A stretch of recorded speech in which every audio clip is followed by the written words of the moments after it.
आज की कहानी है एक ऐसे मॉन्क की, भिक्षु की, मॉन्क सन्यासी की, जो राजा बन गया।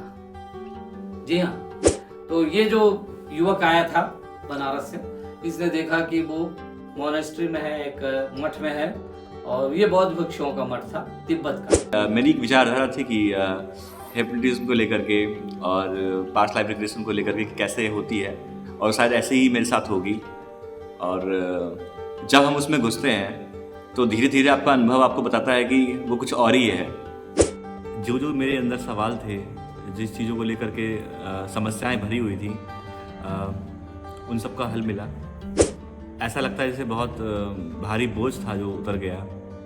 रास्ता साफ है। अब मुझे क्या करना है, क्यों करना है, ये चीज़ें क्लियर हुई हैं। मैं तो ये कहूँगा कि मेरी ज़िंदगी का अब तक का सबसे अच्छा अनुभव रहा है। जो मैंने अब तक सीखा है और जो मैंने पास्ट लाइफ से जो मैंने अब उसका अनुभव किया है, तो पूरी तरीके से मुझे अपने जीवन में उतारना है। ये पूरे 3 घंटे का चला है और मेरे हिसाब से तो ऐसा था कि ये शायद 15-20 मिनट ही हुए हैं।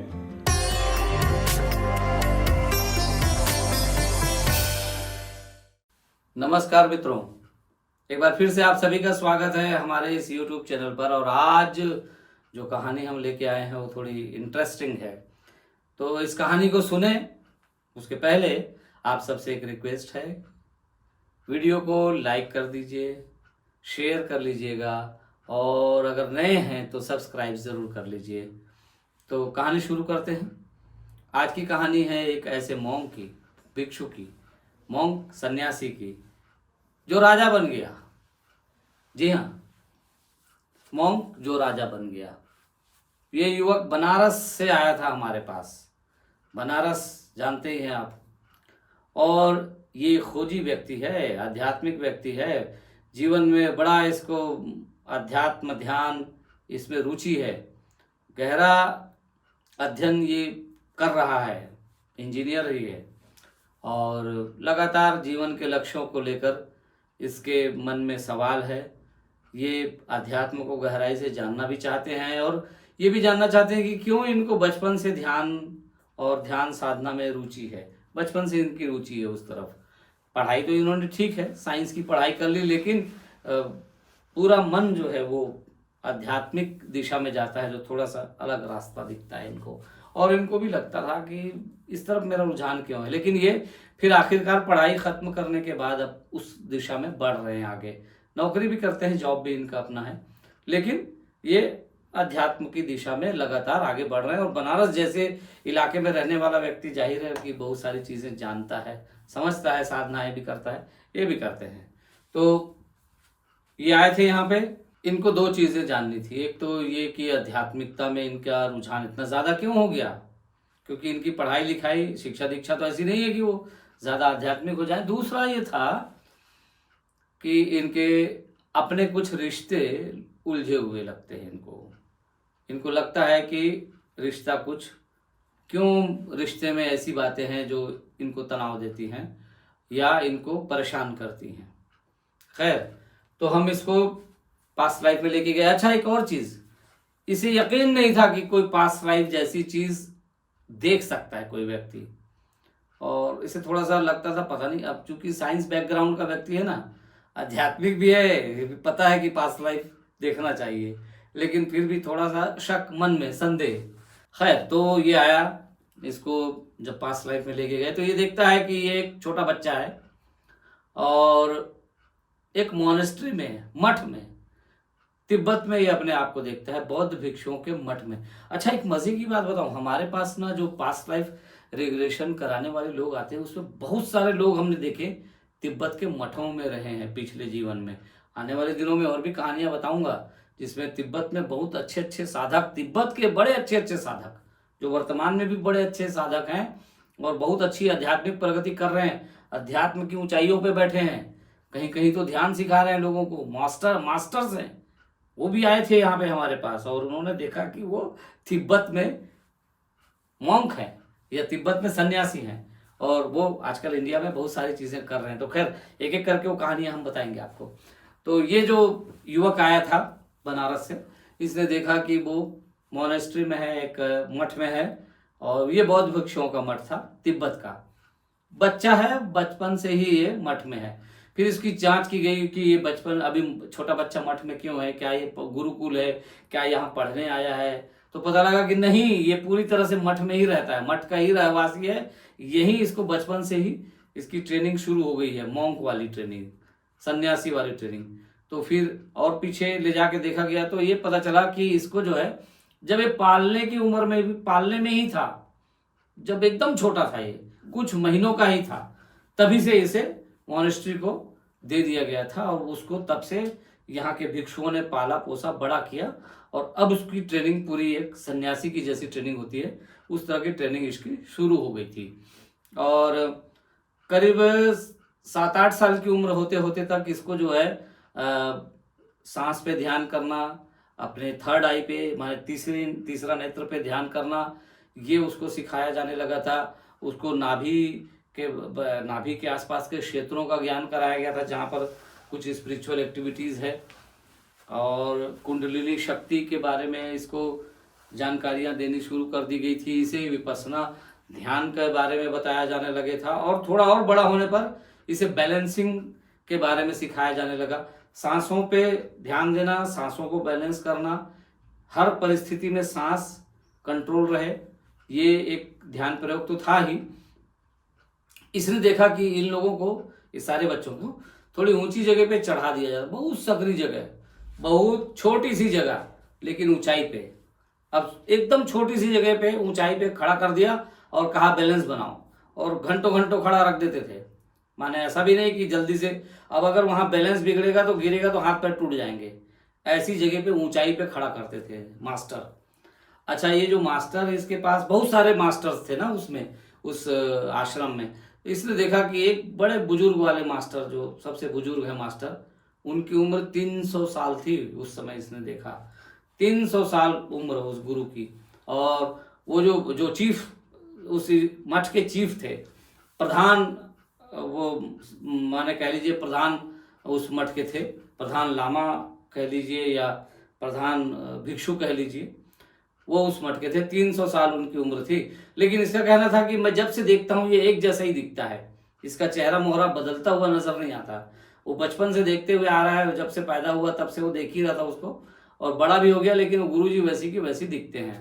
खैर, फिर इसने अपने आप को, वो सारी ट्रेनिंग की चीजें हमने जानबूझ के इनसे पूछी, ताकि यहाँ पर भी एक किस तरह की साधनाएं वहां पर की जाती थी ये हम भी जान जाएं, और दूसरा इसे भी पता लगे कि इसने किस तरह की साधनाएं की है, ताकि उन्हीं साधनाओं को फिर से आगे बढ़ा सके। देखिए, आप जिस काम को पहले कर चुके हैं उसी को करेंगे तो उसमें आपकी गति बढ़ेगी।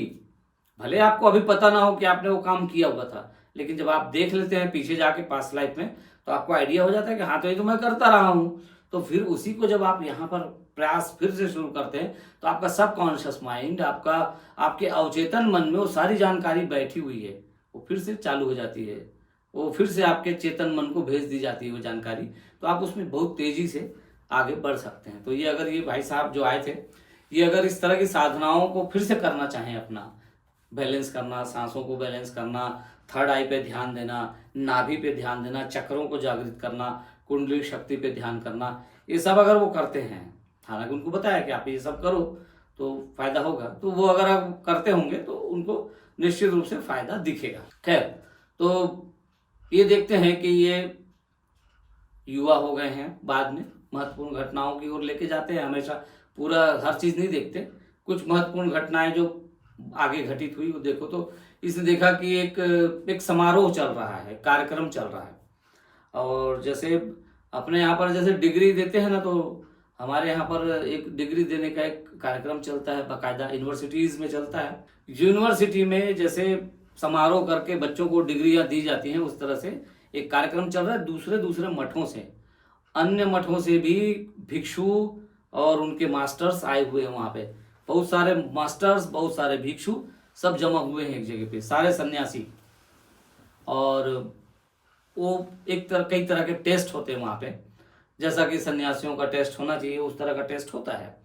तो टेस्ट होने के बाद इसे सबसे योग्य माना गया, इस युवक को योग्य शिष्य माना गया, योग्य सन्यासी माना गया। और कहा गया कि ये अब एनलाइटनमेंट के करीब है, एक तरह का बुद्ध है ये। ऐसा उन लोगों के उसमें इसका कहना था कि उस समय इस तरह का एक उपाधि कुछ दी जाती थी और वो उपाधि इसको दे दी गई, डिग्री एक तरह की कह लीजिए, और डिग्री देके कहा गया कि ये हो गया पास, टेस्ट में पास हो गया, अब आज से ये मास्टर बन सकता है। माने मास्टर बनने के लिए जो योग्यता चाहिए, जिस तरह की चीज़ें चाहिए, वो अब इसने हासिल कर ली है, अभी मास्टर बन सकता है। तो अब इसके पास दो रास्ते हैं मास्टर बनने के बाद। जैसा इस युवक ने देखा कि वहाँ पर जो नियम कायदे थे उसके बारे में जैसा उसने बताया। अच्छा, बुद्ध, सब उनको बुद्ध बोलते हैं, ठीक है। एक तरह से ये बुद्ध बनने पर सम्मान है ना।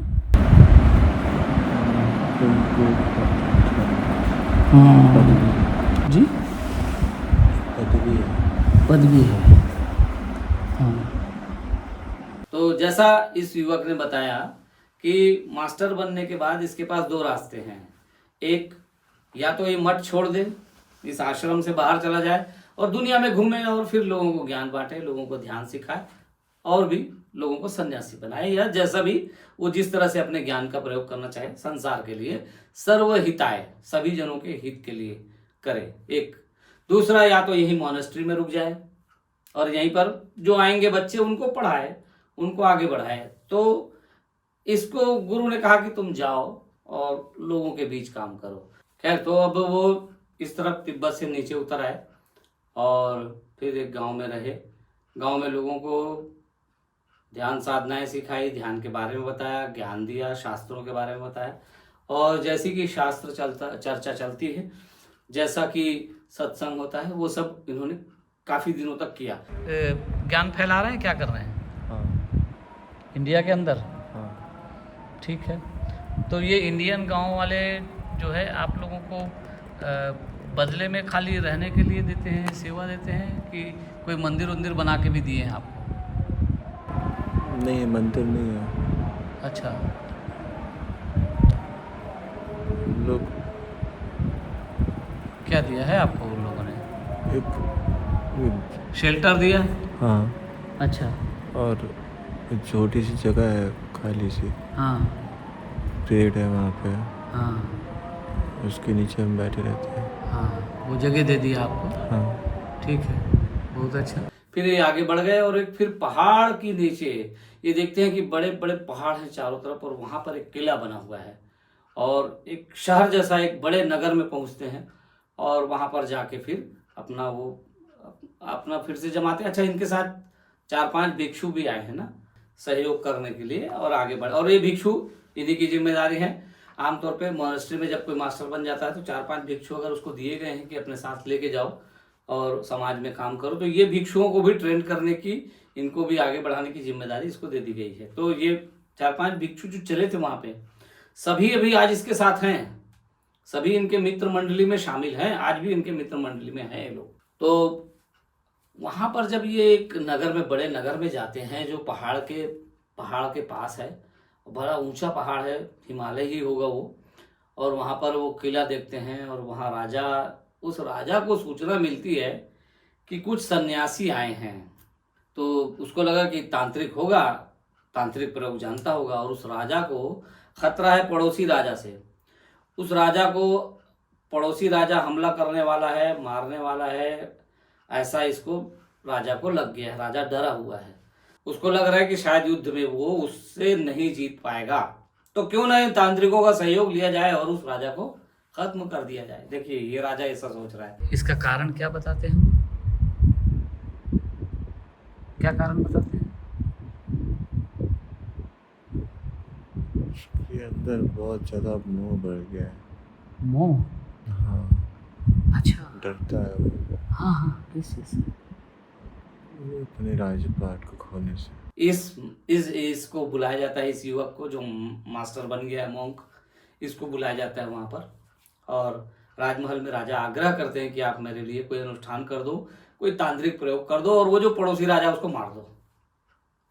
ये मना करते हैं कि बोले भैया हमारी शक्तियाँ इसके लिए नहीं है, ये सब कामों के लिए। हमें तो लोगों को सिखाना है, बताना है, उसके लिए हम साधनाएं करते हैं। और जो भी शक्ति होगी तो वो उनके काम आएगी, जनता के काम आएगी, इसके लिए नहीं है। खैर, राजा इससे नाराज होते हैं, बहुत नाराज होते हैं राजा, और इनको माने एक तरह से चेतावनी देते हैं कि आप सोच लीजिए, बात कर लेंगे बाद में, आप जाइए और सोच के फिर बताइए। इस तरह की बात होती है। अच्छा, इसी बीच ये आ जाते हैं बाहर और इनको अब खतरा दिखने लगता है। इनको लगता है कहीं राजा अब पीछे से कुछ गलत ना कर दे। लेकिन होता ये है, कुछ लोग हमला कर देते हैं महल के अंदर और फिर उस राजा को मार दिया जाता है, उसके परिवार के कुछ लोगों को मार दिया जाता है, कुछ लोग भाग जाते हैं।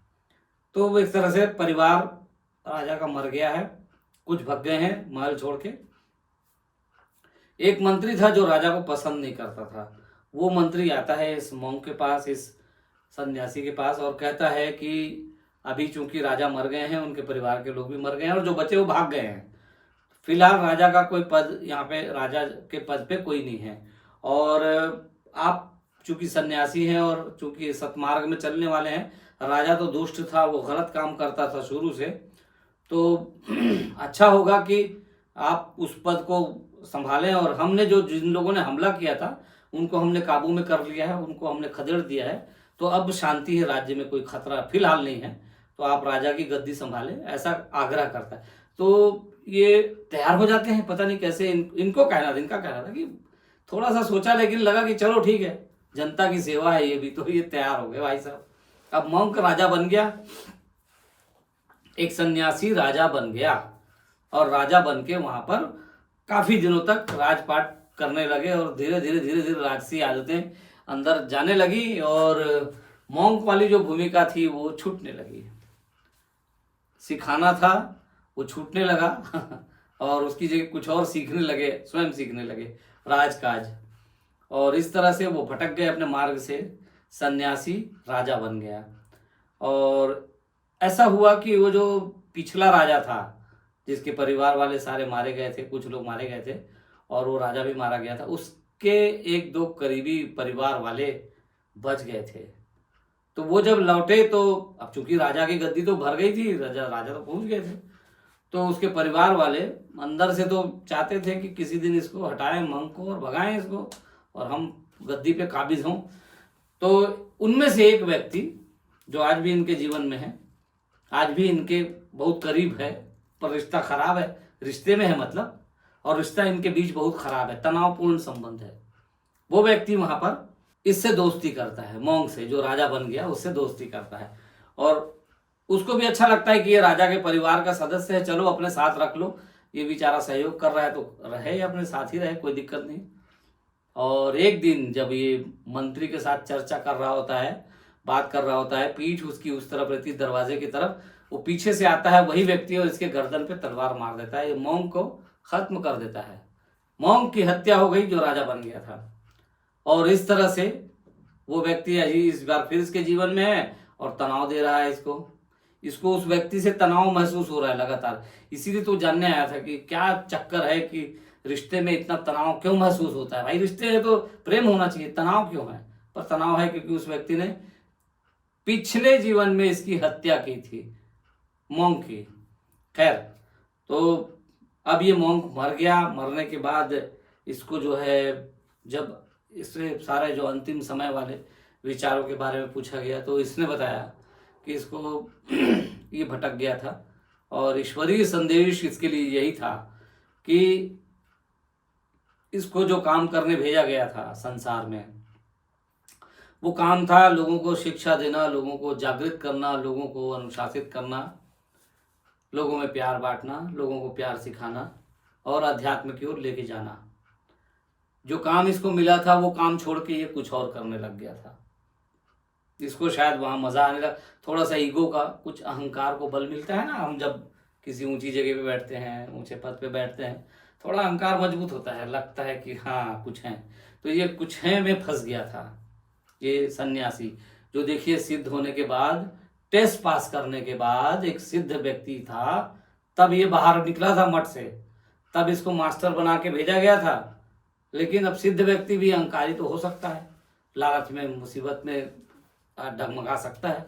तो ये लालच में डगमगा गया, या कहें कि इसको लगा कि मैं जनता की सेवा करूंगा। इसके पीछे भी, इस सेवा भावना के पीछे भी कहीं ना कहीं कोई पद की चाह रही होगी भीतर अवचेतन में, गहरे में। मैं कुछ हूं, ये जो भाव होता है, या मैं कुछ बन जाऊं, मैं कुछ हो जाऊं, वो भाव रहा होगा। खैर, तो वो व्यक्ति इस तरह से मारा गया। लास्ट संदेश यही था कि तुम्हें फिर से धैर्यपूर्वक साधना करनी है। तो ये संदेश इसको मिल गया और इसका क्लियर हो गया। इसकी बातचीत आप सुन लीजिएगा। अभी हमने इसकी छोटी सी बातचीत रिकॉर्ड भी की और ये काफ़ी संतुष्ट नजर आए और इनको काफ़ी अच्छा लगा ये सेशन लेने के बाद, और ये काफ़ी खुश हुए और इनको काफ़ी सारी चीज़ें लगभग क्लियर हो गई थी। अभी आपने पास्ट लाइफ रिग्रेशन किया है जी। क्या सोचते थे, क्या आपकी धारणा थी, कैसा लगा, क्या अनुभव रहा, इसके बारे में बात करेंगे। बताइए। पहले तो मुझे यही लगा था कि पता नहीं कैसे होगा ये चीज़ें, बहुत हिचक थी चीज़ों को लेकर के, लेकिन अनुभव बिल्कुल ही अलग रहा। जो जो मेरे अंदर सवाल थे, जिस चीज़ों को लेकर के समस्याएं भरी हुई थी, उन सब का हल मिला। ऐसा लगता है जैसे बहुत भारी बोझ था जो उतर गया। रास्ता साफ है। अब मुझे क्या करना है, क्यों करना है, ये चीज़ें क्लियर हुई हैं।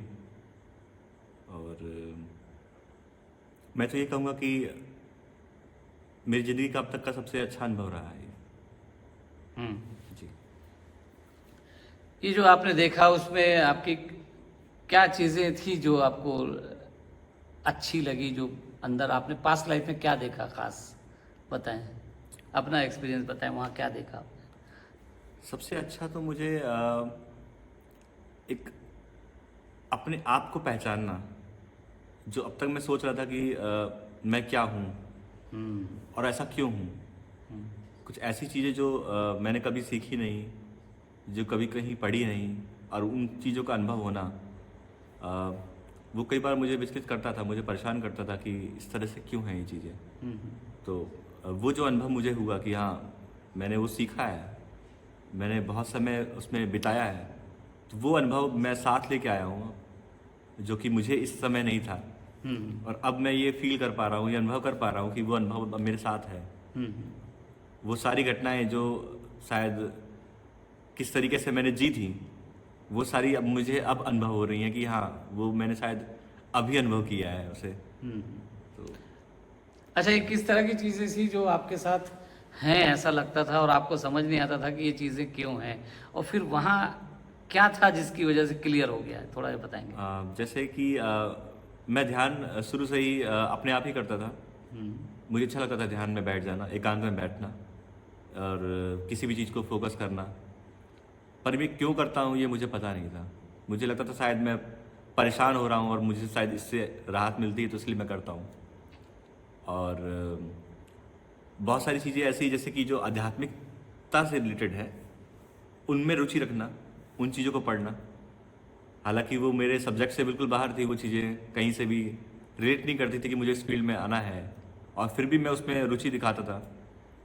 अब जब मैं देखता हूँ अपने पास्ट लाइफ में कि मैं एक्चुअल में मैंने पूरा जीवन उसी को ही दिया था, और वो चीज़ें वहाँ से मुझे मिली हैं, तो चीज़ें साफ होती हैं कि हाँ, मैं ऐसा क्यों करता हूँ।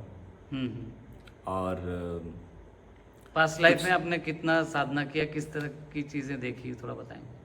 बहुत ज़्यादा मेहनत देखी मैंने, बहुत ज़्यादा मेहनत। मैंने देखा कि मैंने अपना पूरा जीवन उसी चीज़ को ही समर्पित किया। हालांकि मॉन्क के रूप में। हाँ, मॉन्क के रूप में। और मैं जिस तत्व की पूजा करता था, उस परम शक्ति की, और उसमें पूरी आस्था थी मेरी। एक सामाजिक कल्याण का एक भाव भी था कि जो चीज़ें मैंने सीखी अपने जीवन में, जो चीज़ मैंने हासिल की है, वो मैं समाज के लिए वो चीज़ें करूँगा। तो वो अनुभव भी अब मेरे साथ है। हालांकि पहले धुंधली तरीके से था, इतना साफ नहीं था पथ, अब वो बड़ा दृढ़ हो गया है कि अब मुझे ये करना ही करना है, क्योंकि मैंने ये सब चीज़ें इसीलिए तो की थी। ये तो आपको आपके जीवन का मार्ग मिल गया, ये मार्ग मिल गया है। लगता है कि अब हाँ, मुझे अब इसमें पूरा देना है, अपना 100% देना है। जो जो मैंने अब तक सीखा है और जो मैंने पास्ट लाइफ से जो मैंने अब उसका अनुभव किया है, तो पूरी तरीके से मुझे अपने जीवन में उतारना है। ठीक है। अच्छा, एक आखिरी सवाल, जी। जब ये सेशन चला तो कितनी देर चला और आपको कैसा लगा इसको लेके? अनुभव जो होता है वो वास्तविकता से बिल्कुल अलग ही होता है। हाँ। जैसे कि आप जो सोच रहे हैं, जरूरी नहीं कि आपका अनुभव ही वैसा हो। जैसे कि मैंने बताया कि मेरी एक विचारधारा थी कि हिप्नोटिज्म को लेकर के और पास्ट लाइफ रिग्रेशन को लेकर के कैसे होती है, और शायद ऐसे ही मेरे साथ होगी। और जब हम उसमें घुसते हैं तो धीरे धीरे आपका अनुभव आपको बताता है कि वो कुछ और ही है। और समय ये कहा जाए कि इतना तेज बीतता है कि मुझे ऐसा लगता है कि अपने आप को कि शायद 15 से 20 मिनट ही हुए हैं, और वो चीज़ें काफ़ी बड़ी होती हैं। जब हम वापस अपने इस जोन में आते हैं तो कनेक्ट नहीं कर पाते कि रियलिटी क्या है और रियलिटी क्या नहीं है। हालांकि दोनों ही रियल हैं, बट वो कनेक्शन टूट जाता है। आपको ऐसा लग रहा था? जी। कितना देर था ये सेशन आपके 15 मिनट के हिसाब से? ये पूरे 3 घंटे का चला है और मेरे हिसाब से तो ऐसा था कि ये शायद 15-20 मिनट ही हुए हैं। ठीक है। ओवरऑल अच्छा रहा एक्सपीरियंस आपका? अब बहुत अच्छा रहा, बहुत हल्का महसूस कर रहा हूँ। और चीज़ें अभी भी ऐसी हैं जैसे कि कुछ नई चीज़ें जैसे मैंने कहीं से अडॉप्ट कर ली हों, और अब उस पर भी काम करना है। तो मित्रों, ये कहानी इस तिब्बती मोंग की जो राजा बन गया, यहीं पे ख़त्म करते हैं। वीडियो अगर आपको पसंद आया है तो प्लीज़ इसको लाइक करें, शेयर करें, और हाँ, अगर आप नए हैं तो सब्सक्राइब करते रहें। हम ऐसे ही नई कहानियों के साथ आपके पास आएंगे। अभी बौद्ध भिक्षु और तिब्बती सन्यासियों की कहानियाँ और भी बाकी हैं हमारे पास, वो आपको सुनाते रहेंगे। ठीक है, तब तक के लिए नमस्कार।